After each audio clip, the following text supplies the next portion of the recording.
Hello friends, आप सभी का बहुत बहुत स्वागत है आपके अपने चैनल स्टडी केमिस्ट्री में। आज है 29 जुलाई। तो 29 जुलाई से रिलेटेड सारे इंपॉर्टेंट क्वेश्चन हम इस वीडियो में कवर करेंगे। तो चलिए स्टार्ट करते हैं। हमारा पहला क्वेश्चन है, हाल ही में विश्व संरक्षण प्रकृति दिवस किस दिन मनाया गया है? तो अभी हाल ही में 28 जुलाई को विश्व संरक्षण प्रकृति दिवस मनाया गया है। यह दिवस हर साल प्राकृतिक संसाधनों का संरक्षण करने के लिए सर्वोत्तम प्रयासों के बारे में जागरूकता बढ़ाने के लिए अंतर्राष्ट्रीय स्तर पर मनाया जाता है। पृथ्वी हमें सीमित मात्रा में ऐसी चीज़ों की आपूर्ति करता है जिन पर हम सभी को पूरी तरह निर्भर हैं, जैसे हवा, पानी, मिट्टी और पेड़ पौधे आदि। पर्यावरण संरक्षण के लिए हमें क्या क्या कदम उठाने चाहिए, चलिए देखते हैं। हमारा पहला नंबर है वैकल्पिक ऊर्जा, जैसे कि सौर ऊर्जा और पवन ऊर्जा का उपयोग करना चाहिए। सेकंड, पारिस्थितिक तंत्र को बनाए रखने और मिट्टी के क्षरण को रोकने के लिए अधिक से अधिक पेड़ लगाने चाहिए। थर्ड नंबर, पानी के संसाधनों का उचित तरीके से उपयोग और बगीचे को पानी देने के लिए रसोई के पानी का उपयोग करना चाहिए। चलिए अगले क्वेश्चन की ओर चलते हैं। हाल ही में भारत इंडोनेशिया के रक्षा मंत्रियों के बीच में संवाद का आयोजन कहाँ किया गया है? तो हाल ही में भारत इंडोनेशिया के रक्षा मंत्रियों के बीच संवाद का आयोजन नई दिल्ली में किया जा रहा है। भारत की ओर से रक्षा मंत्री राजनाथ सिंह तथा इंडोनेशिया की ओर से रक्षा मंत्री जनरल प्रबावो सुबियारो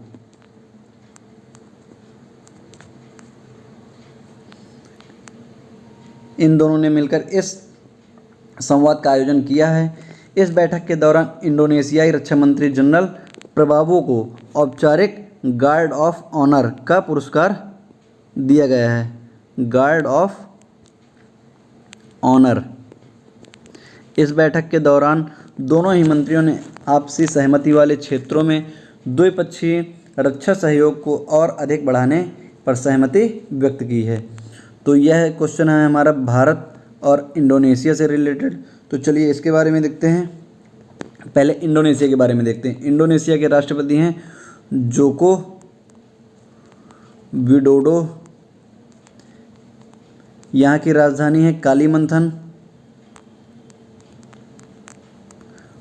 और इंडोनेशिया की मुद्रा है रुपया।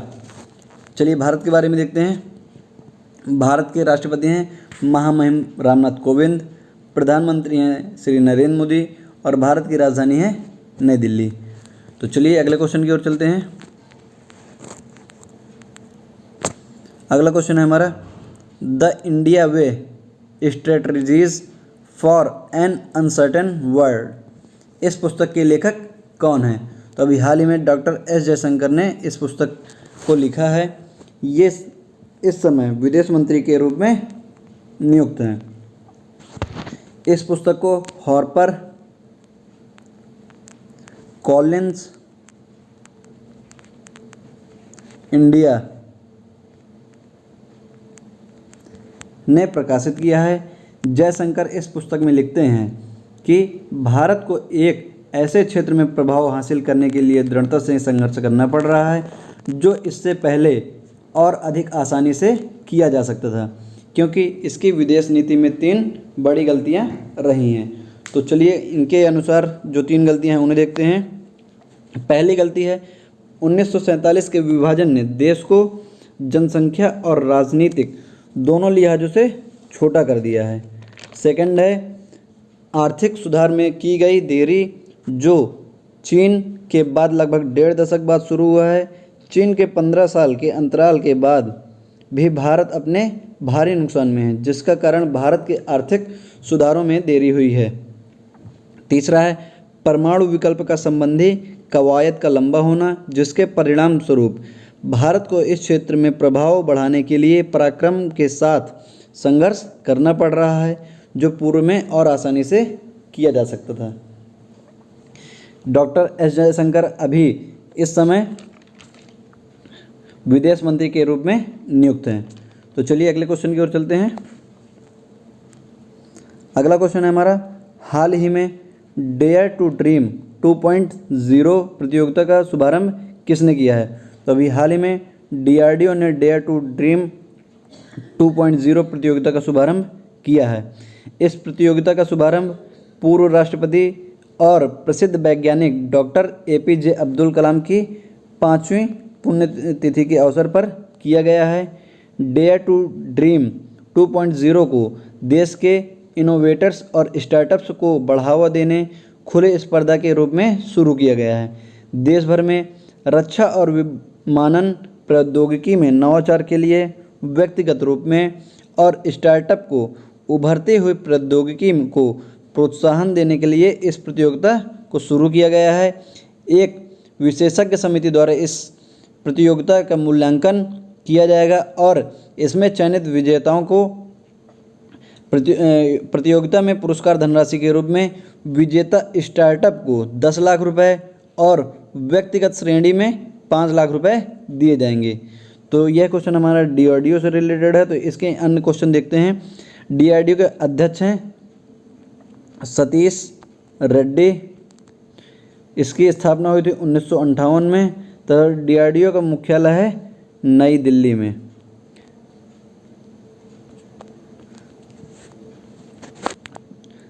तथा DRDO का आदर्श वाक्य है बलस् मूलम विज्ञानम। तो चलिए अगले क्वेश्चन की ओर चलते हैं। हाल ही में तेज गति से काम करने वाली कोविड-19 परीक्षण सुविधाओं का आयोजन किसने किया है? तो हाल ही में नरेंद्र मोदी ने तेज गति से काम करने वाली कोविड परीक्षण सुविधाओं का आयोजन किया है। प्रधानमंत्री नरेंद्र मोदी द्वारा बहुत जल्दी नतीजे देने वाली 3 कोविड-19 परीक्षण सुविधाओं का शुभारंभ किया गया है। ये 3 सुविधाएं कोलकाता, मुंबई तथा नोएडा में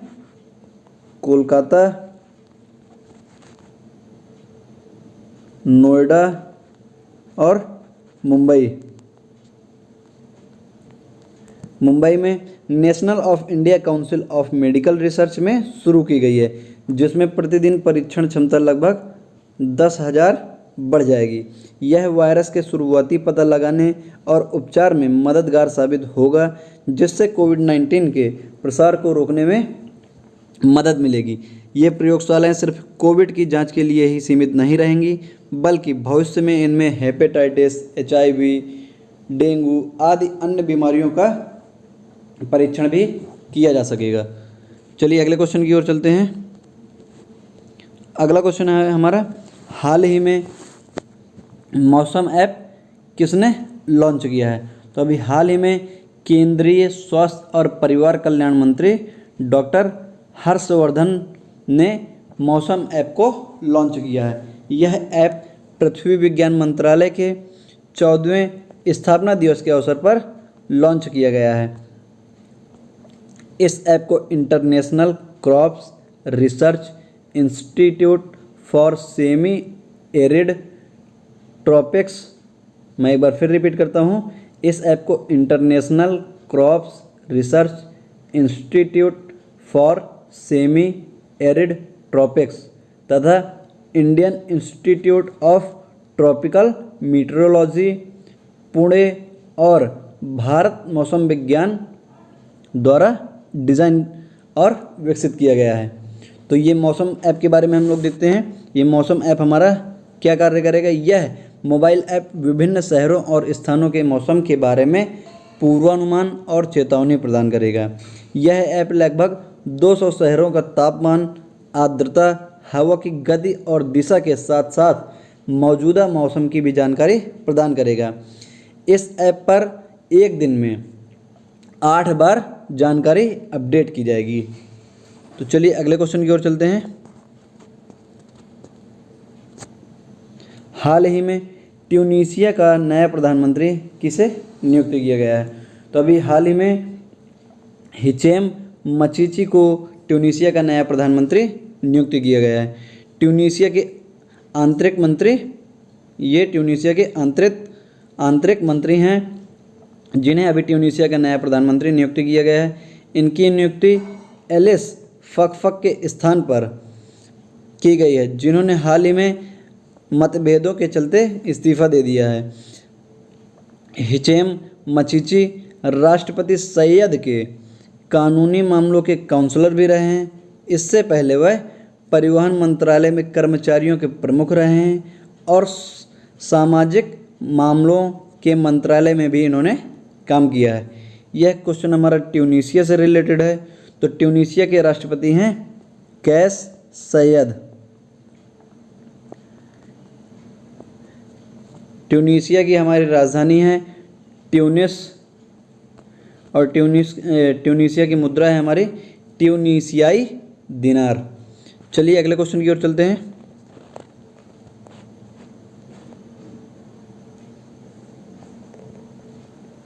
अगला क्वेश्चन है हमारा, हाल ही में विश्व हेपेटाइटिस दिवस किस दिन मनाया गया है? सॉरी, यहाँ पे किस दिन मनाया गया है? तो अभी हाल ही में 28 जुलाई को विश्व हेपेटाइटिस दिवस मनाया गया है। विश्व स्वास्थ्य संगठन WHO द्वारा हर साल 28 जुलाई को विश्व हेपेटाइटिस दिवस मनाया जाता है। इस दिन को हेपेटाइटिस रोग के बारे में जागरूकता बढ़ाने के लिए मनाया जाता है। हेपेटाइटिस होता क्या है? इस बीमारी में लीवर में सूजन हो जाती है। और इस बार हेपेटाइटिस दिवस की थीम क्या थी हमारी? Hepatitis free future.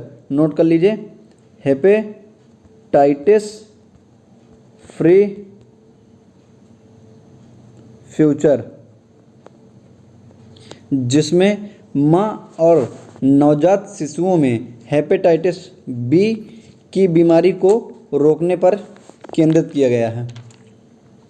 यह दिवस नोबेल विजेता वैज्ञानिक डॉक्टर बारूक ब्लम्बरवर्ग के जन्मदिन पर मनाया जाता है। इन्होंने ही, इनका नाम नोट कर लीजिए, डॉक्टर बारूक ब्लम्बरवर्ग, इनके जन्मदिन पर मनाया जाता है क्योंकि इन्होंने ही हेपेटाइटिस वायरस की खोज की थी तथा वायरस के लिए टीका भी विकसित किया था। तो यह दिवस WHO द्वारा मनाया जाता है। तो WHO के बारे में देख लेते हैं। यहाँ WHO के महानिदेशक हैं टेड्रोस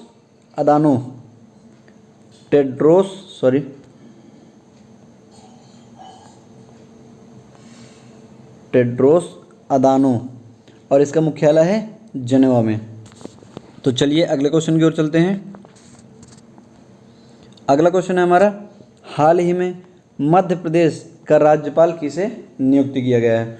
तो अभी हाल ही में आनंदीबेन पटेल को मध्य प्रदेश का राज्यपाल नियुक्त किया गया है। राष्ट्रपति रामनाथ कोविंद द्वारा यूपी की राज्यपाल, ये यूपी की भी राज्यपाल हैं, इन्हीं को मध्य प्रदेश के राज्यपाल के रूप में नियुक्त किया गया है।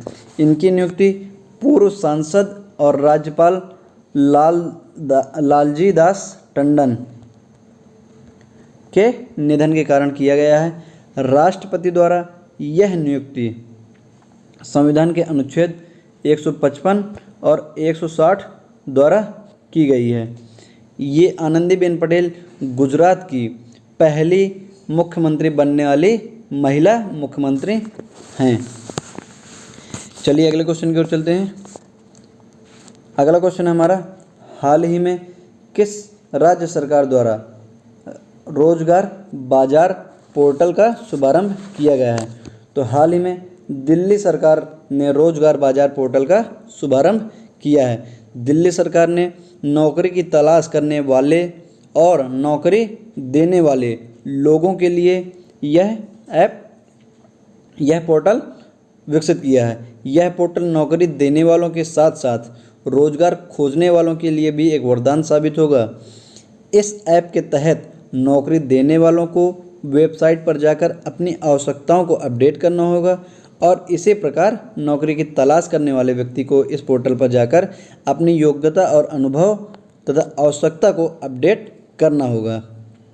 यह क्वेश्चन है हमारे दिल्ली से रिलेटेड। तो दिल्ली के CM हैं अरविंद केजरीवाल और दिल्ली के उपराज्यपाल हैं अनिल बैजल।